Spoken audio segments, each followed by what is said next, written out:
तो इसमें जो भी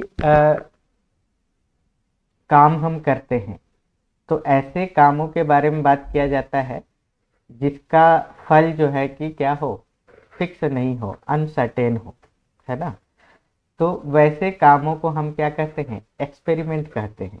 ये मतलब फिजिक्स केमिस्ट्री वाला एक्सपेरिमेंट नहीं है ना। ये कोई भी काम हम कर रहे हैं जिसका फल अगर निश्चित नहीं है तो उसको हम क्या कह रहे हैं, एक्सपेरिमेंट कह रहे हैं। तो इसको हम कैसे लिखेंगे, एक्सपेरिमेंट का परिभाषा क्या हम लिखेंगे यहाँ पर कि अगर कोई एक्टिविटी कर रहे हैं हम, ठीक है, तो एक्सपेरिमेंट क्या है, an experiment is an activity, है ना। हमारे द्वारा कोई भी एक्टिविटी किया जाता है और उसका होने का संभावना, अगर उसके होने की संभावना व्यक्त की जाती है कि उसका फल क्या आएगा, है ना, तब हम उसको क्या कहेंगे, एक्सपेरिमेंट कहेंगे। तो क्या लिखेंगे, एक्टिविटी और प्रोसेस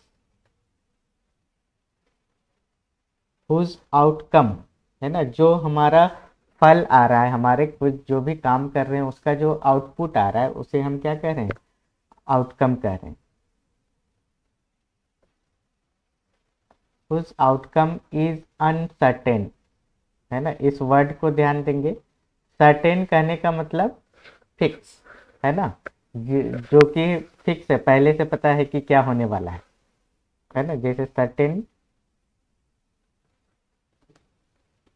जिस घटना के बारे में हमें पहले से पता है, जैसे कि हमें पता है कि कल सुबह सूर्य का उदय होगा, है ना, या शाम को सुबह के बाद या फिर शाम के बाद रात आएगी। ये सब फिक्स घटनाएं हैं, है ना। तो ये फिक्स है हमारा, इसका आउटकम हमारा क्या है, फिक्स है।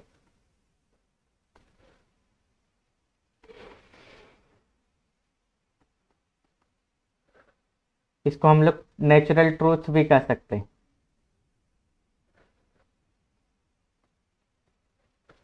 और अनसर्टेन कहने का मतलब जो फिक्स नहीं है,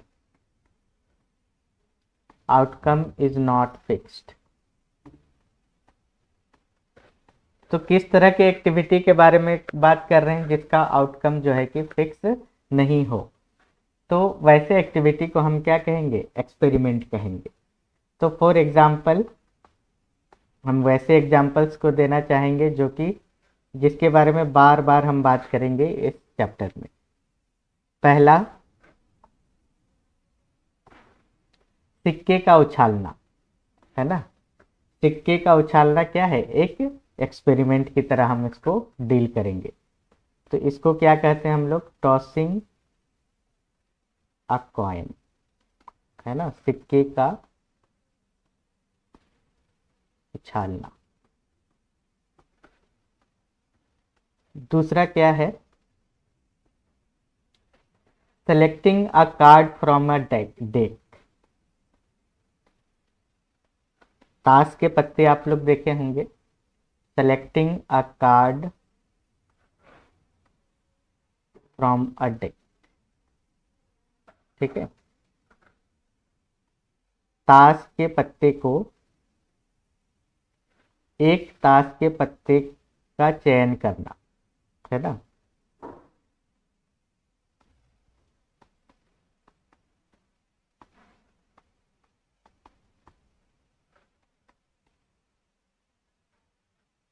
सिलेक्ट करना, है ना, उसके बंडल से, डेक मतलब उसका bundle. Selecting a card from a deck, ये हमारा क्या कहलाएगा, एक एक्सपेरिमेंट कहलाएगा। क्योंकि किसी ताश के गड्डी में से एक ताश निकालते हैं तो कौन सा ताश आएगा ये हमें पता नहीं होता है। अगर कोई ताश का पत्ता, मुझे तो लगता है कि जनरली देखे होंगे, लेकिन जो नहीं देखे हैं उनको हम बता दें कि ताश के पत्ते में कितने पत्ते होते हैं, 52 पत्ते होते हैं, है ना, 52 पत्ते। अब इसमें क्या क्या होता है, एक में ए लिखा हुआ रहता है ना, जिसे हम क्या कहेंगे, एस कहते हैं। एक होता है हमारा के, इसको हम क्या कहते हैं, किंग कहते हैं।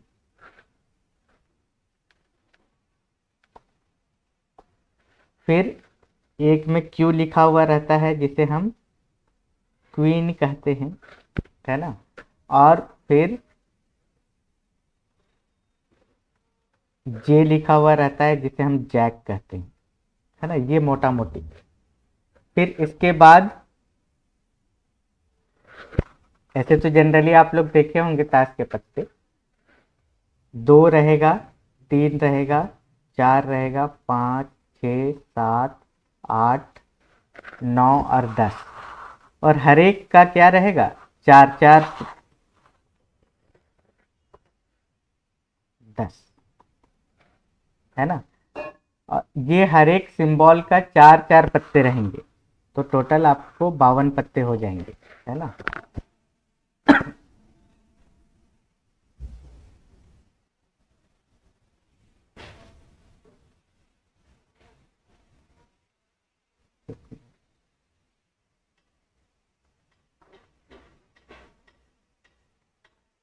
हर एक के कितने रहेंगे, 4 4 रहेंगे।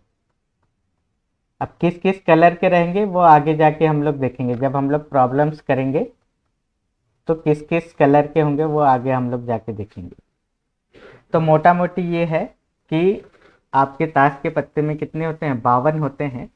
तो किसी एक को सेलेक्ट अगर हम लोग करते हैं, एक ताश का पत्ता अगर हम निकालते हैं, तो कौन सा पत्ता आएगा इसकी जानकारी हमें नहीं है।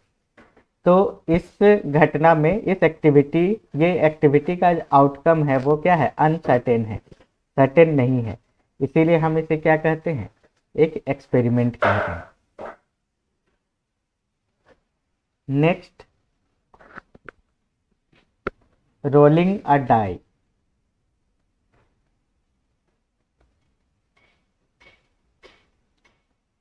आप लोग देखे होंगे लूडो का गोटी, है ना, उसी को हम लोग डाई कह रहे हैं।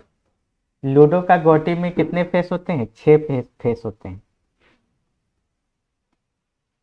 ठीक है, 6 फेस होते हैं और नंबरिंग किया हुआ रहता है। अब ये अपोजिट की कौन सा किस डायरेक्शन में रहता है ये हम एग्जैक्टली नहीं यहाँ पे दिखा रहे हैं, लेकिन मोटा मोटी समझने के लिए 1 के अपोजिट क्या रहता है ये उसमें फिक्स होता है ना।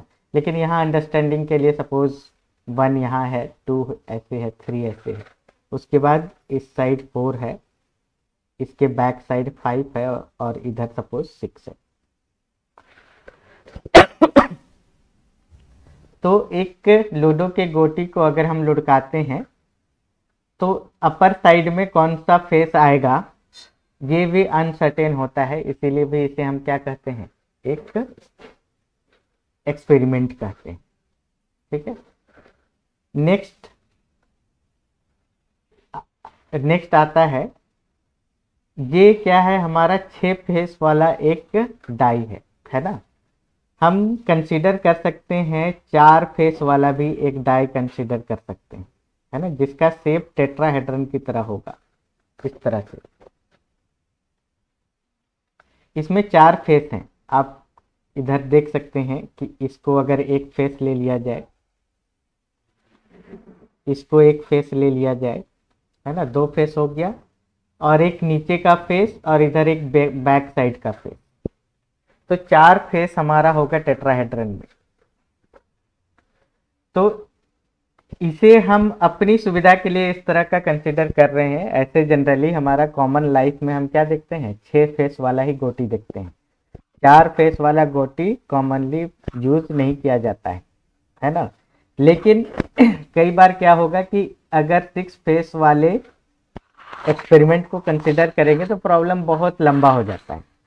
कंसेप्ट समझने के लिए हमें क्या है, छोटे प्रॉब्लम में कंसेप्ट ज़्यादा आसानी से हम समझ सकते हैं। लंबे प्रॉब्लम में कंसेप्ट छोटा सा है, प्रॉब्लम ही लंबा हो गया, तो हमें एक मुश्किल का सामना करना पड़ता है। तो जो भी कंसेप्ट हम समझाएंगे, है ना, हम लोग जो कंसेप्ट को स्टडी करेंगे, कंसेप्ट पे फोकस रखेंगे, ना कि उस प्रॉब्लम के लेंथ पर फोकस रखेंगे। तो उस सुविधा के लिए हम यहाँ पर क्या कर रहे हैं कि 4 फेस वाला डाई ले रहे हैं। तो इसको क्या कहेंगे हम, rolling a tetrahedral die, tetrahedral die. इसमें क्या होंगे, 4 फेस होंगे, है ना। और इसका नंबरिंग 1 2 3 4, चारों फेस का नंबरिंग। इसमें नंबरिंग क्या किया गया, हेक्सागोनल डाई में 1 2 3 4 5 और 6। तो इस तरह एक्सपेरिमेंट अगर हम कुछ करते हैं उसका आउटकम निश्चित नहीं होता है, ये चीज हमें ध्यान में रखना है। अब नेक्स्ट जो कंसेप्ट आता है उसका नाम है सैंपल स्पेस। अब सैंपल स्पेस है क्या, सबसे पहले सैंपल स्पेस के बारे में बोला जाए तो सबसे पहले दिमाग में आना चाहिए कि ये क्या है, एक सेट है ना। मैथमेटिकल टर्म में हम लोग समझने की कोशिश करते हैं।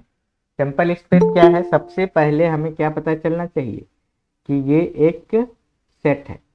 एक मिनट, कोई ज्वाइन करना चाह रहे हैं।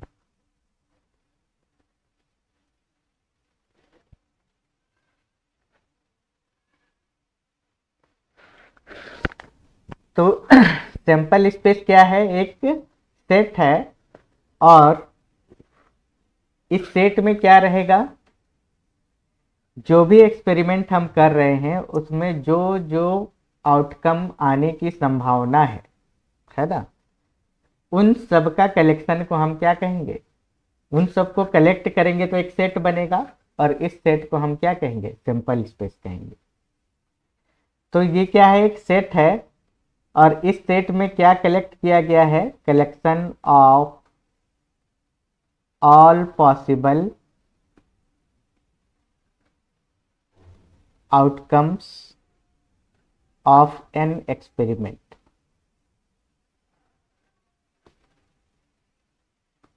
ठीक है। तो तो फिर मोटा इसको हम लिखेंगे कैसे, sample space is a set which is a collection of all possible outcomes of an experiment, है ना। और इसको डिनोट कैसे किया जाएगा, इसको डिनोट करेंगे हम लोग या तो एस से या फिर ओमेगा से। ठीक है, तो इसको हम कैसे लिखेंगे, a sample space is a set of all possible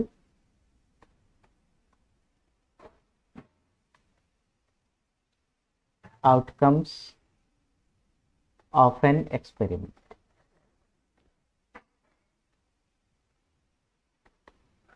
ठीक है,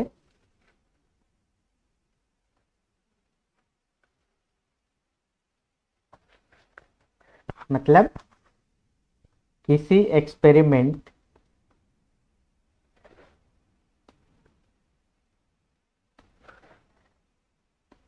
के हर एक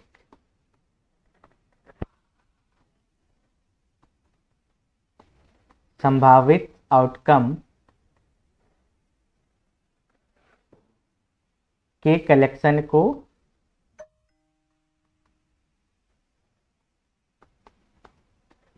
सैंपल स्पेस कहते हैं।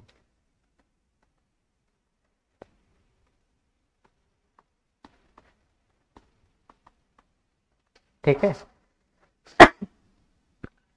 तो इसको डिनोट एग्जाम्पल के जरिए हम लोग समझने का कोशिश करते हैं। अभी जो 4 एग्जाम्पल हम लोग पढ़े उसी में हम लोग देखते हैं। तो सबसे पहले इधर हम लोग क्या लिख लेते हैं, एक्सपेरिमेंट,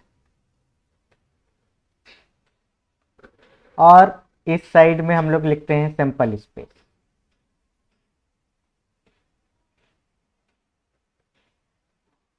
सबसे पहला हम लोग क्या एक्सपेरिमेंट पढ़े थे, टॉसिंग अ कॉइन, है ना। एक सिक्के को हम लोग उछालते हैं। तो किसी सिक्के को अगर हम उछालेंगे तो सैंपल स्पेस में क्या क्या आएगा, जो जो संभावना है सारे को लिख लीजिए, है ना। सिक्के को उछालेंगे तो जो जो चीज आएगा सबका कलेक्शन अगर हम लोग कर लेते हैं तो वो क्या कहलाएगा, सैंपल स्पेस कहलाएगा।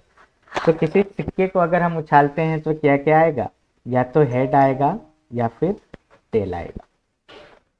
तो ये हमारा क्या कहलाएगा, ये कहलाएगा इस पहले एक्सपेरिमेंट का सैंपल स्पेस। नेक्स्ट, सेलेक्टिंग अ कार्ड।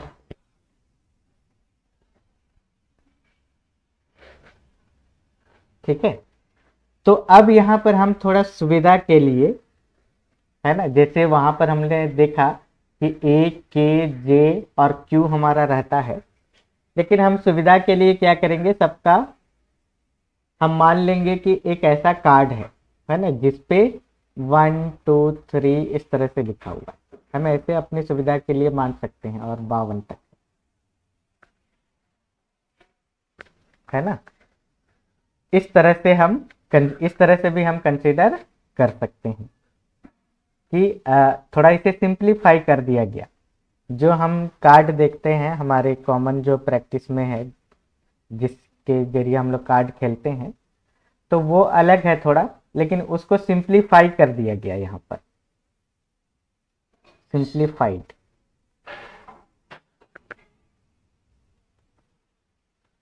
ठीक है, तो हम लोग क्या कर सकते हैं कि इसमें सैंपल में 1 2 3 और 52 इस तरह से हम लोग लिख सकते हैं। थर्ड है अदरवाइज सैंपल स्पेस। अगर हम सिंप्लीफाई नहीं करते तो क्या करते, अगर सिंप्लीफाई नहीं करते तो हर एक कलर का, है ना, हर एक कलर का 4 तरह का होता है ना कलर। एक होता है डायमंड, होता है इस तरह से, है ना, डायमंड। फिर रेड कलर में ही पत्ते का साइन होता है। फिर ब्लैक कलर में पत्ते का साइन होता है। ठीक है, और फिर एक इस तरह से होता है, इस तरह से, है ना। और हर एक में क्या क्या रहेगा, फिर वही चीज हर एक में ए रहेगा, के रहेगा, जे रहेगा, क्यू रहेगा, और 2 से 10, ये सब। तो इन सब को अगर हम इसमें भी ए, के, जे, क्यू, 2 इस तरह से अगर हम कलेक्ट करके लिखते हैं हर एक का, बेसिकली इसको, इस सिंपल स्पेस को लिखने का सबसे अच्छा तरीका क्या है कि आप सारे ताश के पत्तों का फिगर बनाइए, तब ज़्यादा अच्छा से लिखा जा सकता है। तो ये हमारा क्या है, एक सिंपल स्पेस कहलाएगा। तो इसका हम सिंप्लीफाइड वर्जन क्या कर दिए, ऐसे लिख दिए, है ना। जैसे कि इसका नंबरिंग सपोज 1 दे दिए, इसका 2 दे दिए, यहाँ पर जो ए है उसको 3 कह दिए, यहाँ का जो ए है उसको 4 कह दिए, फिर ये 5 है, ये 6 है, इस तरह से 7 टोटल कितने हो जाएंगे, 52 कार्ड हो जाएंगे। तो सबका नंबरिंग कर दिया गया एक सिंपल वर्जन बनाने के लिए, और हमने क्या कहा है, इस सिंपल स्पेस में 1 2 3 से लेकर 52 कार्ड है। नेक्स्ट, थर्ड, रोलिंग अ डाई। इसका सिंपल स्पेस लिखना काफी आसान है कि कोई अगर लूडो के गोटी को हम उछालते हैं तो या तो 1 आएगा, 2 आएगा, 3 आएगा, 4 आएगा, 5 आएगा, या फिर 6 आएगा। फिर रोलिंग अ टेट्राहेड्रल डाई, ऐसा गोटी जिसमें 4 ही फेस हों। ठीक है, ऐसा गोटी जिसमें 4 ही फेस हों, तो सैंपल स्पेस क्या आएगा, 1 2 3 या फिर 4।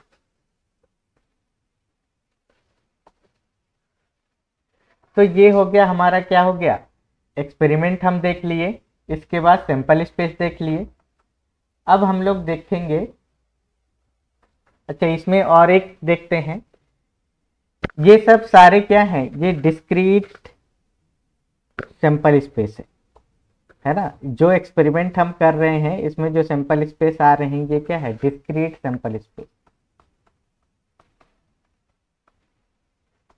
डिस्क्रीट किसे कहते हैं, जब कोई दो भी पॉइंट के बीच गैप रहे, है ना। जहां भी गैप की बात होती है, जैसे 1 और 2 के बीच काफी गैप है, 1 और 2 के बीच बहुत सारे रियल नंबर होते हैं, तो ऐसे चीजों को हम क्या कहते हैं, डिस्क्रीट कहते हैं, है ना। ये डिस्क्रीट सैंपल स्पेस का एग्जाम्पल। अब आते हैं कुछ कंटिन्यूअस सैंपल स्पेस का एग्जाम्पल, है ना। एक एग्जाम्पल लेते हैं हम लोग, कंटिन्यूअस सैंपल स्पेस।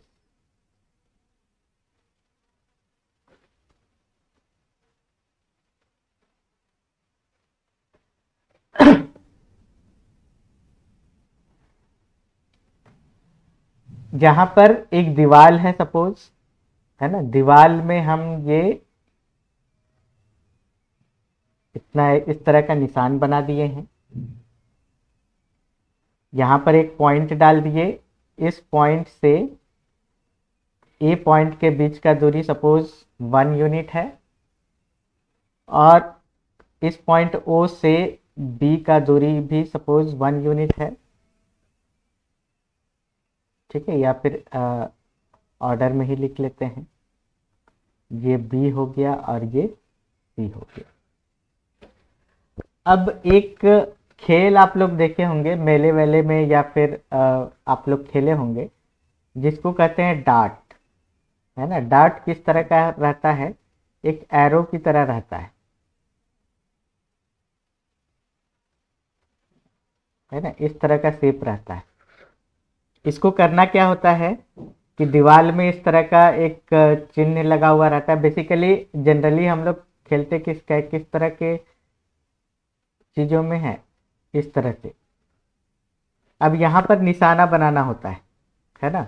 जिसका निशाना इस सेंटर के ज्यादा नजदीक जाएगा वो जीत जाएगा, है ना। हमारा जो ओरिजिनल हमारा खेल इस तरह का रहता है। तो इसी का हम दूसरा रूप ले लिए, ऐसे सर्कुलर भी लिया जा सकता है, ऐसा कोई दिक्कत नहीं है, लेकिन ये रेक्टेंगुलर एरिया हम लोग सेलेक्ट कर लिए। और इसमें क्या कर रहे हैं कि इस डार्ट को फेंक रहे हैं, यहाँ निशाना बना रहे हैं। तो सपोज ये कहाँ पर आ गया, ये पी पॉइंट पे आके निशाना लग गया। इसका कोऑर्डिनेट को हम लोग लिख सकते हैं एक्स वाई, है ना। थोड़ा रिलेट कर रहे हैं हम कोऑर्डिनेट ज्योमेट्री से, एक्स एक्सिस वाई एक्सिस। तो हर एक पॉइंट का कोऑर्डिनेट को यहाँ पर लिखा जा सकता है, और हर एक पॉइंट का कोऑर्डिनेट को लिखने का क्या तरीका है, ऐसे ही हम लिखते हैं ब्रैकेट में एक्स कोमा वाई, जैसे कि ब्रैकेट में 1/2 1/3, है ना, 0.5 0.6। इस तरह से हर एक पॉइंट को, इस पूरे एरिया के हर एक पॉइंट को लिखा जा सकता है। अब इस एक्सपेरिमेंट में अगर कोई फेंकता है, इस डार्ट को फेंकता है, तो किस पोजीशन पे जाके ये टकराएगा, है ना, इसका हमें कोई गारंटी नहीं होती है, अनसर्टेन होता है। तो इसीलिए ये भी हमारा एक क्या है, एक्सपेरिमेंट है। और इसमें सैंपल स्पेस क्या होंगे, सैंपल स्पेस होंगे ये सारे पॉइंट, है ना। कहीं भी जाके ये डार्ट टकरा सकता है, तो ये सारे पॉइंट्स क्या होंगे, हमारे सैंपल स्पेस होंगे। तो इसको लिखने का क्या तरीका है, S = ये सारा पॉइंट्स, है ना। सारा पॉइंट्स को किस तरह से लिखेंगे, इस तरह से लिखते हैं हम लोग। फर्स्ट कोऑर्डिनेट सेकंड कोऑर्डिनेट को अंडर ब्रैकेट हम लोग कोमा से सेपरेट करके लिखते हैं। तो ये सारे पॉइंट्स, इन सारे पॉइंट्स का खूबी क्या है, x का वैल्यू जो होगा, चूंकि यहाँ 1 यूनिट लिया गया है, तो 0 से लेकर 1 के बीच होगा। दूसरा खूबी क्या है, सेकंड कोऑर्डिनेट का क्या खूबी है, इसका भी वैल्यू 0 से लेकर 1 तक होगा, क्योंकि हम लोग यहाँ पर जो इसका ये जो एरिया हम लोग यहाँ डिफाइन किए हैं, इसका लेंथ और लंबाई और चौड़ाई जो है क्या है, 1 और 1। तो इस तरह से हम लिख सकते हैं इसके सैंपल स्पेस को। और ये किस तरह का सैंपल स्पेस का एग्जाम्पल होगा, ये हमारा कंटिन्यूअस सैंपल स्पेस का एग्जाम्पल होगा।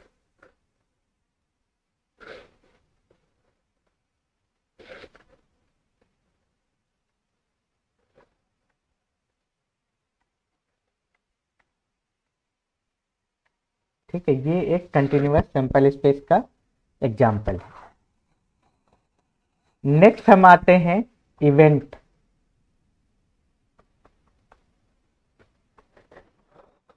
इवेंट क्या है? तो इवेंट क्या है, पहले हम लोगों ने समझा कि कोई एक्टिविटी करते हैं, उसका आउटकम अगर अनसर्टेन आता है तो उसको हम एक्सपेरिमेंट कर रहे हैं। एक्सपेरिमेंट के बाद हम लोग क्या देखे, सैंपल स्पेस। उस एक्सपेरिमेंट में जितने तरह के आउटकम आने की संभावना है सारे को कलेक्ट करेंगे, तो जो सेट आएगा उसको हम क्या कहेंगे, सैंपल स्पेस कहेंगे। अब इवेंट क्या कहेंगे, इवेंट हमारा है सबसेट ऑफ सैंपल स्पेस, है ना। थोड़ा सा सेट थ्योरी का ज्ञान होना चाहिए। ये सैंपल स्पेस एक सेट है, तो उसमें से अगर कोई छोटा सेट बनाते हैं, या तो पूरा सेट भी ले सकते हैं या उससे कोई छोटा सेट बनाते हैं, लेकिन किससे बनाना है, सैंपल स्पेस से ही बनाना है। तो उसका कोई एक छोटा सेट अगर बनेगा तो उसको हम क्या कहेंगे, सबसेट कहेंगे। और ये हमारा क्या कहलाएगा, इवेंट कहलाएगा।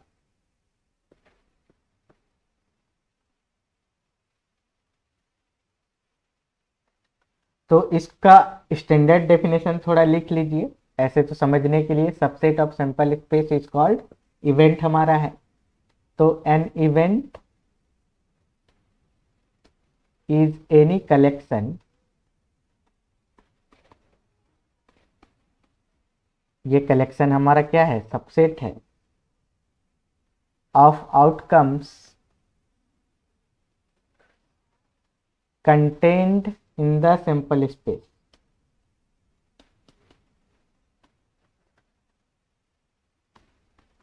है ना। ये जो सबसेट, ये जो कलेक्शन बना रहे हैं, किससे बना रहे हैं, एस के एलिमेंट्स को सेलेक्ट करके ही बना रहे हैं, सैंपल स्पेस के एलिमेंट को सेलेक्ट करके ही बना रहे हैं। इसीलिए हम इसे क्या कहेंगे, सबसेट ऑफ सैंपल स्पेस कहेंगे। तो फॉर एग्जांपल,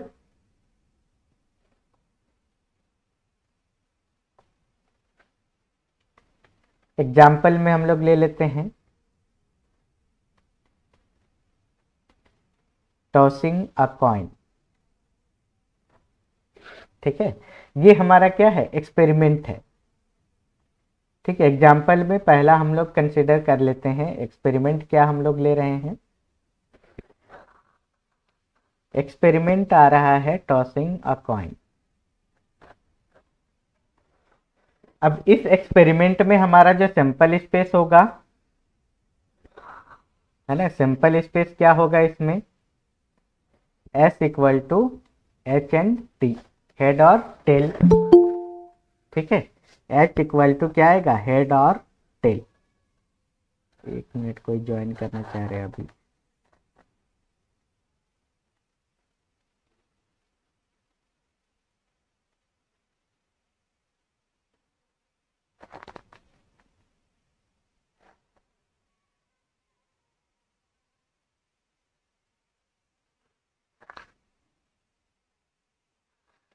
ठीक है, एक्सपेरिमेंट क्या है, tossing a coin, sample space क्या हो जाएगा, H और T। अब इसमें हमारा इवेंट क्या होगा, इवेंट हम ध्यान रखेंगे S का सारा सबसेट।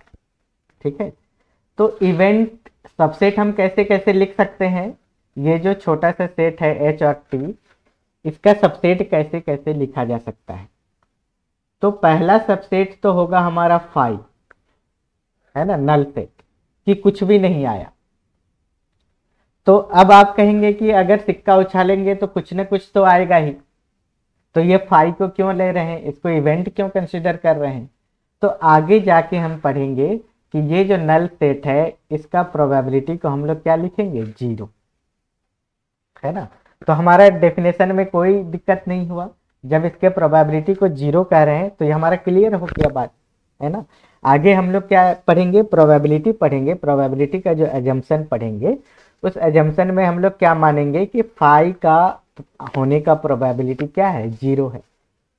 तो इसीलिए इसको अभी इवेंट कंसिडर करने में हमें कोई परेशानी नहीं होनी चाहिए। और अकॉर्डिंग टू द डेफिनेशन हम लोग क्या कहे हैं कि सबसेट का एस का सैंपल स्पेस का जो भी सबसेट होगा उसे हम क्या कहेंगे, इवेंट कहेंगे। तो चूंकि मैथमेटिकली हम लोग जानते हैं कि कोई भी सेट है तो उसका एक सबसेट हम क्या लेते हैं, फाई लेते हैं, और फाई हमारा क्या है, नल सेट। इसका कहने का मतलब है ना तो हेड आएगा ना तो टेल आएगा, जो कि हो नहीं सकता।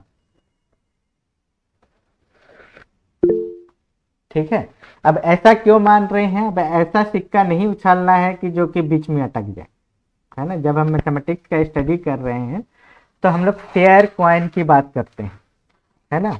जब भी हम सिक्का उछालेंगे तो हम क्या बात करेंगे, फेयर कॉइन की बात करेंगे। मतलब कि सिक्का उछालेंगे तो या तो हेड आएगा या तो टेल आएगा, है ना। ऐसा नहीं होगा कि बीच में अटक जाए। ठीक है, तो पहला सेट क्या हो गया, सॉरी पहला इवेंट क्या हो गया, नल सेट। अब ये इवेंट क्या है, इसी एक्सपेरिमेंट के अंदर का इवेंट है ना। ये इवेंट क्या है, इसी एक्सपेरिमेंट के अंदर का इवेंट है। दूसरा इवेंट क्या हो गया कि हेड आ गया। तीसरा इवेंट क्या हो सकता है कि टेल आ गया। या फिर चौथा इवेंट क्या हो सकता है, हेड और टेल दोनों आ गया। ठीक है, तो ये हमारे इवेंट हो गए। तो एक्सपेरिमेंट एक था, उसका एक सैंपल स्पेस निकला, और इस सैंपल स्पेस के कितने इवेंट हो सकते हैं, 4 तरह के इवेंट हो सकते हैं। अब इन सब के अलग अलग प्रोबेबिलिटी होंगे, है ना। तो ये हम लोग प्रोबेबिलिटी कैसे असाइन करेंगे वो हम लोग बाद में देखेंगे। इन कॉमन प्रैक्टिस आप लोग थोड़ा सा एग्जांपल के लिए देख लेते हैं कि फाई का प्रोबेबिलिटी क्या कहेंगे, 0। हेड आने का प्रोबेबिलिटी इन कॉमन, अगर फेयर कॉइन है तो हाफ। टेल आने का प्रोबेबिलिटी हाफ। और हेड या तो टेल आने का प्रोबेबिलिटी, अब दोनों में से कोई ना कोई तो आएगा ही, तो प्रोबेबिलिटी हमारा क्या हो जाता है, 1। ठीक है, तो इसको हम लोग आगे फिर देखेंगे। अब आते हैं हम लोग एक्सपेरिमेंट, हम लोग ले लेते हैं टॉसिंग अ टेट्राहेड्रल कॉइन, है ना। टेट्राहेड्रल कॉइन क्यों ले रहे हैं, इसका एक्सपेरिमेंट को लिखने में हमें थोड़ा ज़्यादा आसानी होगा। 6 वाला लेंगे तो सारे इवेंट को कलेक्ट करने में थोड़ा सा परेशानी होगा, है ना। क्योंकि हम यहाँ पर सारे इवेंट को कलेक्ट करके दिखाना चाहते हैं, तो इसीलिए छोटा सा सेट हम ले रहे हैं। एक्सपेरिमेंट हमारा क्या है, tossing a tetrahedral coin, sorry tetrahedral die. ऐसा डाई, ऐसा लूडो का गोटी आप इमेजिन कीजिए जिसमें 4 ही फेस हो, है ना। इसीलिए हम टेट्राहेड्रल डाई कह रहे हैं। और जो हम कॉमन प्रैक्टिस में हम लूडो खेलने में यूज करते हैं वो क्या है, हेक्सागोनल डाई, 6 फेस होते हैं उसमें। तो ये जो सैंपल स्पेस है, इसका जो सैंपल स्पेस है,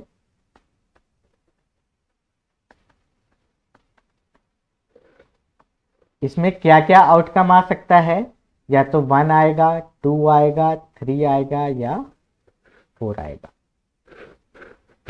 अब इसके इवेंट को लिखने का कोशिश कीजिए,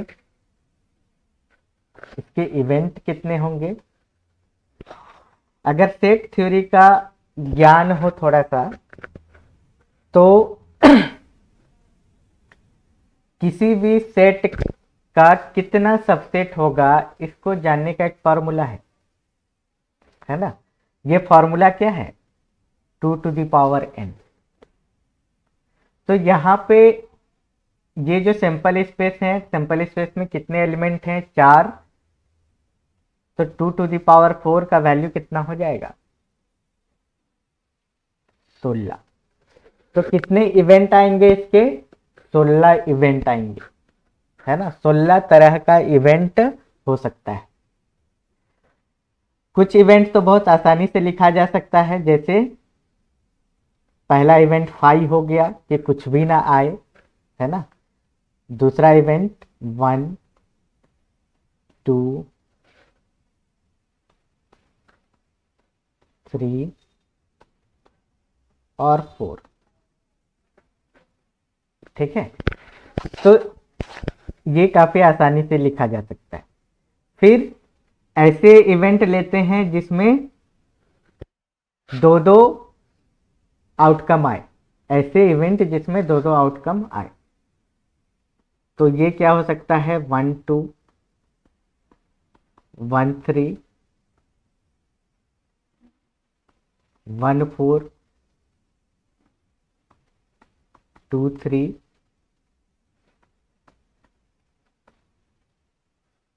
2 4 और 3 4। अच्छा, इसे निकालने का भी फॉर्मूला है ना, कि कितने तरह के इवेंट होंगे। अगर दो आउटकम को लिया जाए तो कितने तरह के इवेंट होंगे, उसे हम कैसे निकाल सकते हैं, कॉम्बिनेशन का फॉर्मूला से, 4C2। 4C2 का वैल्यू क्या होता है, factorial 4 divided by factorial 2 and divided by factorial 2। तो ये आ जाएगा हमारा 4321 डिवाइडेड बाई 2 इंटू 2।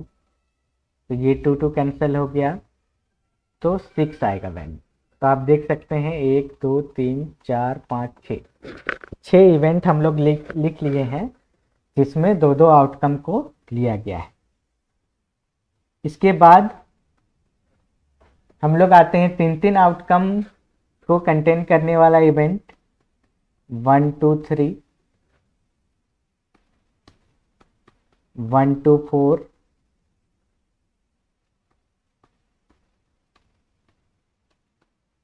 1 3 4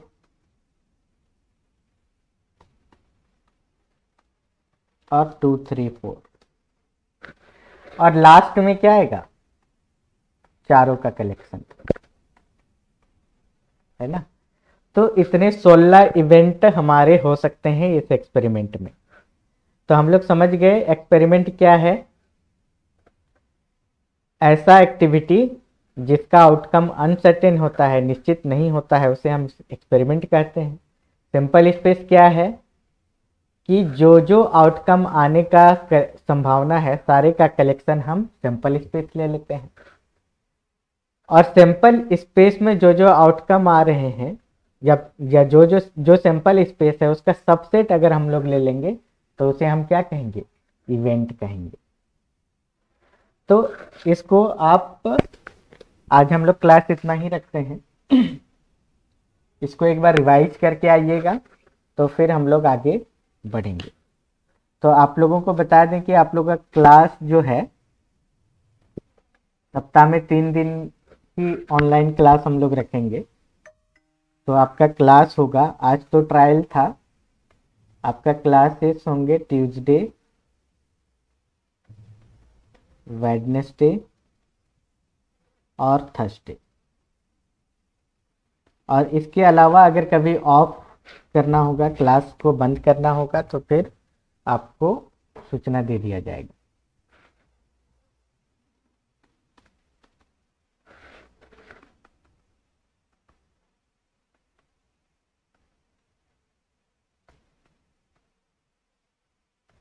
ठीक है, प्रोबेबिलिटी हमारा इसमें चलेगा।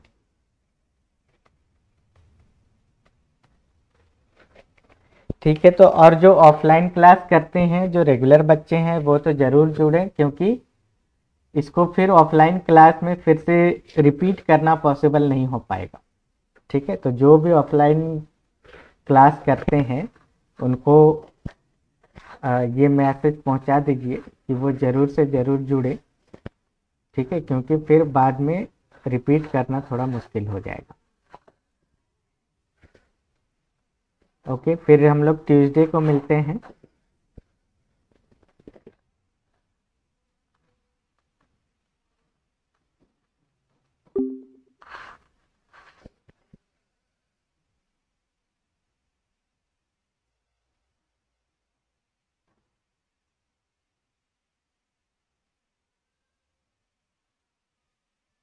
धन्यवाद।